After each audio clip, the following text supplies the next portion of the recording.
नमस्कार। आज विशेष आलोचना को आपन को स्वागत। बिना कौनसी विलंबरे आसतु सीधा सड़क पुरीर महान श्री जगन्नाथ मंदिर हृदय को एक भर्चुआल तीर्थ यात्रा रे बाहरिबा।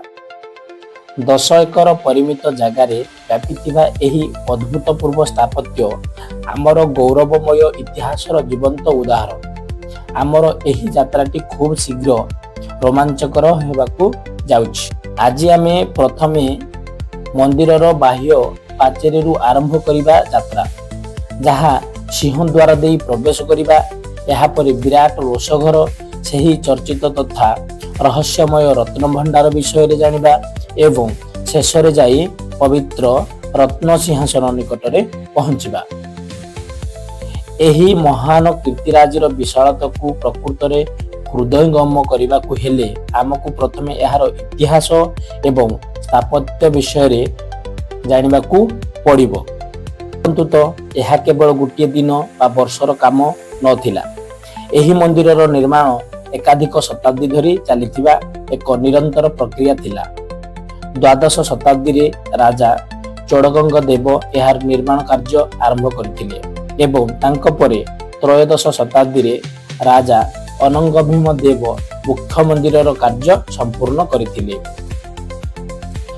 आउ तापरे 1452 मसीह गजपति कपिलेन्द्र देव जोड़ीथिले मेघनाद पाचेरी, जहा एक विशाल बाह्य प्राचीर अटे। आश्चर्यर कथा हेउछि एहा 665 फुट लंब एवं 640 फुट चौड़ा विशिष्ट। आउ तापरे एहार उच्चता 214 फुट 8 इंच। हाँ, यह आपण ठीक शुणिले। एही आकाशचुंबी मंदिरर मुख्य देउलर जहा शह शह वर्ष धरी गर्वर सह ठिया होइछि, एहार ठीक शीर्ष रे अछि दिव्य नीलचक्र एवं पवन रे फरफर होई उडुथिबा पतित पावन बाना। ए दृश्य सतरे अवर्णनीय। अच्छा, जेतेबेले केही शारीरिक भाव एही 10 एकर जमी रे पाद थापन्ति, सेमाने को निर्दिष्ट क्रम रे आगो को बढ़न्ति। प्रथमे बाहरर विशाल प्राचीर अर्थात मेघनाद पाचेरी, तापरे सिंहद्वार, सेठारु 22 पाहाच चढ़ी परिशेष रे आमे पवित्र अंतर्भाग बा पूर्व बेढ़ारे प्रवेश करू। तेबे भीतर को जिबार सबुठारु गुरुत्वपूर्ण प्रवेश पथ हेउछि पूर्व दिगरे थिबा प्रसिद्ध सिंहद्वार को धर्म और मुख्य द्वार मध्य कहते। एवं सबुठारु आकर्षणीय कथा हैला प्रभु हनुमान निजे एहार द्वारपाल होई जगी रहिछन्ति। सिंहद्वार पार हेबा क्षणी सामने आसे प्रसिद्ध 22 पाहाच। किंतु एहा पछरे एक गभीर आवेगपूर्ण कहानी अछि, ताहा हुए तो अनेक जानि नथिबे। एक किंवदंती अनुसार राजा भानुदेव निज पुत्रर मात्र 22 वर्ष बयस अछि बोली जानिबा परे अत्यंत भांगी पड़िथिले एवं प्रभु जम्बेश्वरଙ୍କ निकटरे गुहारी करथिले। सेही 22 वर्षर आयुष वृद्धि करिबा उद्देश्य रे ही एही 22 पाहाच निर्माण करथिले। एबे बुझिले तो यह केवल मांकाड़ा पत्थर रे तैयारी एक रास्ता नुहे। 70 फुट लंबा एवं 6 फुट ओसारर एही पाहाच गुड़िक एक आध्यात्मिक एक बड़ प्रतीक। यह 22 प्रकार पापरु मुक्ति प्रदान करे। एही ठारे पितृपुरुषंकर श्राद्ध दिया जाए एवं आज मध्य श्रद्धालु माने पुरुणा किंवदंती रे विश्वास रखी निज पिला मानकर दीर्घायु कामना करी एही पाहाच रे गड़े देई थांती। एबे 22 पाहाच अतिक्रम करी भीतर बेढ़ा अर्थात पूर्व बेढ़ा आड़क अग्रसर होगा परे एक अद्भुत प्रसिद्ध स्थान अनुभव हुए। ताहे श्रीमंदिर विशाल रोषघर। यही संख्याटी शुणिले समस्त को आश्चर्य लगे। 240 विश्वास होछि कि रोषघर भितर निरंतर 240 टी चुली जळुछि। सकाळु धूप परी दैनंदिन नैवेद्य पाई हजार हजार भक्तों निमंते महाप्रसाद प्रस्तुत करने एही चुली गुड़िक व्यवहृत हुए। प्रकृत रे विश्व एक सर्वबृहत और अलौकिक रोषघर। किंतु एठारे सबुठारु मजादार कठोर कथा हेउछि एहार रोषेई परंपरा। ଏଠାରେ ଉପାଦାନର ବ୍ୟବହାରକୁ ନେଇ ନିୟମ ଖୁବ୍ କଡ଼ା।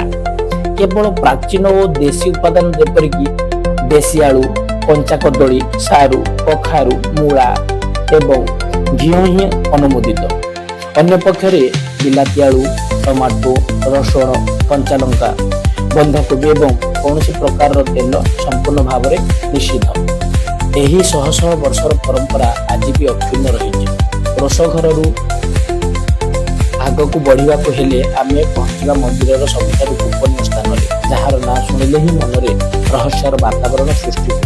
ତାହା ହେଉଛି ରହସ୍ୟମୟ ରତ୍ନଭଣ୍ଡାର। ଶହ ଶହ ବର୍ଷ ଧରି ବିଭିନ୍ନ ରାଜ୍ୟ ଜୟ କରିବା ସମୟରେ ବିଜୟୀ ରାଜାମାନେ ଦାନ କରିଥିବା ହୀରା, ଲୀଳା ଏବଂ ସୁବର୍ଣ୍ଣ ଅଳଙ୍କାର ଏଠାରେ ପ୍ରାୟ 50ଟି ସିନ୍ଦୁକରେ ଭରି ରହିଛି ବୋଲି କୁହାଯାଏ। ତେବେ ମନରେ ସ୍ୱାଭାବିକ ଭାବରେ ଏକ ପ୍ରଶ୍ନ ଆସେ ଯେ ଏତେ ପରିମାଣର ପ୍ରାଚୀନ ଧନ ସମ୍ପତ୍ତିକୁ ଏତେ ବର୍ଷ ଧରି କିପରି ସୁରକ୍ଷିତ ରଖାଯାଇପାରିଛି?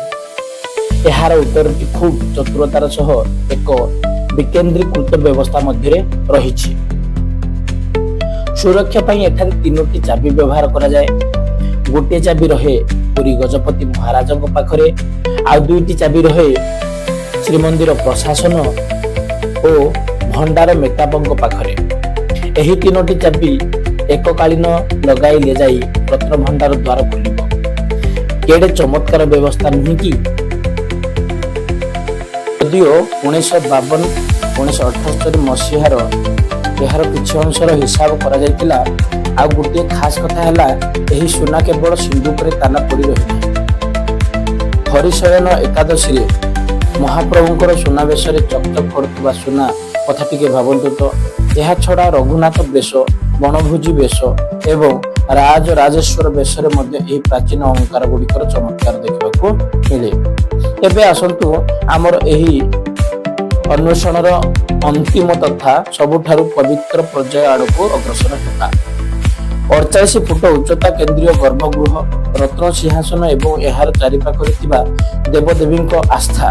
କିନ୍ତୁ ଠିକ୍ ଗର୍ଭଗୃହରେ ପ୍ରବେଶ କରିବା ପୂର୍ବରୁ ବେଢ଼ାରେ ଥିବା ଆଧ୍ୟାତ୍ମିକ ପରିବେଶକୁ ଅନୁଭବ କରିବା ନିହାତି ଦରକାର। ଏହି ପରିସରରେ ଶତାଧିକ ଛୋଟ ବଡ଼ ମନ୍ଦିର ଅଛି, ଯେପରିକି ଚଣ୍ଡୀ ମନ୍ଦିର, ଅନନ୍ତ କାଳରୁ ଠିଆ ହୋଇଥିବା ପବିତ୍ର କଳ୍ପବଟ ବୃକ୍ଷ ଏବଂ ସେହି ପ୍ରସିଦ୍ଧ ରୋହିଣୀ କୁଣ୍ଡ, ଯେଉଁଠାରେ ଏକ କାଉ ଜଳରେ ବୁଡ଼ି ତୁରନ୍ତ ମୋକ୍ଷ ଲାଭ କରିଥିଲା ବୋଲି ପୁରାଣରେ ବର୍ଣ୍ଣିତ ଅଛି। ପ୍ରତିଟି ପଥର ଏଠାରେ କାହାଣୀ କହେ।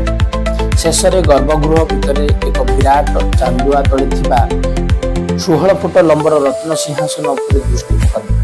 ଏଠାରେ 7ଟି ଦେବତା ବିରାଜମାନ କରିଛନ୍ତି। ଆଉ ଆଶ୍ଚର୍ଯ୍ୟର କଥା ହେଉଛି ସେମାନେ ଗୋଟିଏ ସାମଗ୍ରୀରେ ନିର୍ମିତ ନୁହନ୍ତି। ଶ୍ରୀ ଜଗନ୍ନାଥ, ବଳଭଦ୍ର, ସୁଭଦ୍ରା ଏବଂ ସୁଦର୍ଶନ ପବିତ୍ର ଦାରୁ ବା କାଠରେ ନିର୍ମିତ। ତାଙ୍କ ସହ ମାଧବ ମଧ୍ୟ କାଠରେ ନିର୍ମିତ ଥିବାବେଳେ ମଦନ ମୋହନ ଅଷ୍ଟଧାତୁରେ, ଶ୍ରୀଦେବୀ ସୁନାରେ ଏବଂ ଭୂଦେବୀ ରୂପାରେ ନିର୍ମିତ ହୋଇଛନ୍ତି। ବିଭିନ୍ନ ସାମଗ୍ରୀର ଏହି ଅପୂର୍ବ ସମାରୋହ ହିଁ ଏଠାକାର ସ୍ୱତନ୍ତ୍ରତା।